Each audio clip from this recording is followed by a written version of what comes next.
ওয়া নুনাজ্জিলু মিনাল কুরআনি মা হুয়া শিফাআ ওয়া রাহমাতুল লিল মুমিনিন।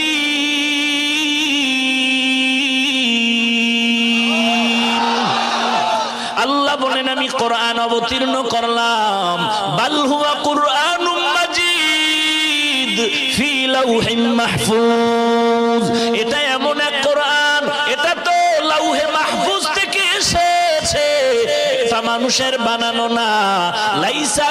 লাইসা হাযা মিন কালামিল বাশার, এটা মানুষের বানানো কোনো কালাম না, এটা একমাত্র আল্লাহ তাআলার কালাম।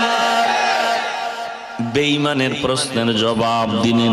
2 নাম্বার জবাব, অর্থবিহীন অক্ষর কেন আল্লাহ কোরআনে দিলেন? মুমিনের ঈমানটা পরীক্ষা করার জন্য। এর মুমিন, তুমি আল্লাহর কোরআনের অর্থ জানলে পড়বি নাকি না জানলেও মানবি, এটা তোর জন্য বড় পরীক্ষা। যেই মুমিন বলে আমি কোরআন বুঝলে মানি, না বুঝলে আমি মানি না, তুমি যদি মক্কা শরীফেরও ইমাম পাগড়ি লাগাও তুমি বেঈমান। আর যেই মুমিন বলবে আমি আল্লাহর কোরআন বুঝলেও মানি, না বুঝলেও মানি, সে মুমিন।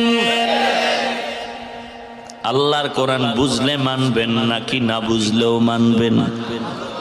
আল্লাহর কোরআন বুঝলেও মানি, না বুঝলেও মানি, তুমি মুমিন।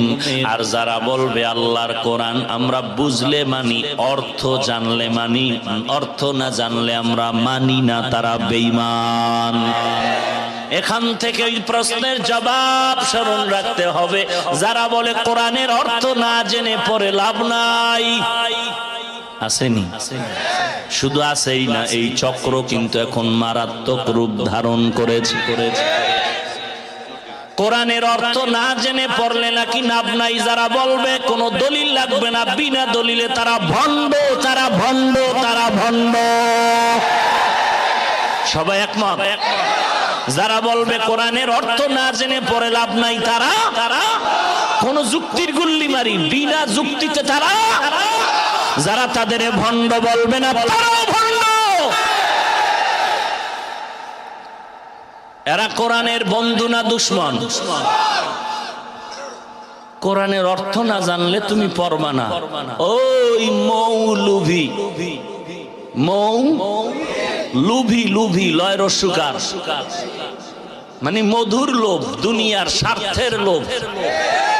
আর আলেম নামের কলঙ্ক। কোরআনের অর্থ না জানলে তুমি পরে লাভ নাই। যে বলো বলো তোমার আব্বা সহ আলিফ লাম মিমের অর্থ কি? পারবে? আর 14 গোষ্ঠী পারবে? তাহলে আলিফ লাম পড়লে কি সওয়াব হবে না? খতমে তারাবিতে আপনারা নামাজ পড়েছেননি? হাফেজ সাহেব নামাজ পড়াইলো, তিনি অর্থ জানেন, আমরা মুক্তাদিরে তো আরো আগেই জানি না। বলো আমাদের তারাবিতে সওয়াব হয়েছে কিনা? যদি বলো অর্থ না জেনে পড়ে লাভ নাই, তোমাকে খতম বরবাদ। ইমাম সাহেব কোরআন পড়ে মাগরিবের নামাজের মধ্যে, এশার নামাজে, ফজরের নামাজে কোরআন তেলাওয়াত করে, সূরা পড়ে, আমরা মুক্তাদিরা পেছনে দাঁড়ায় শুনি, অর্থ জানিনি।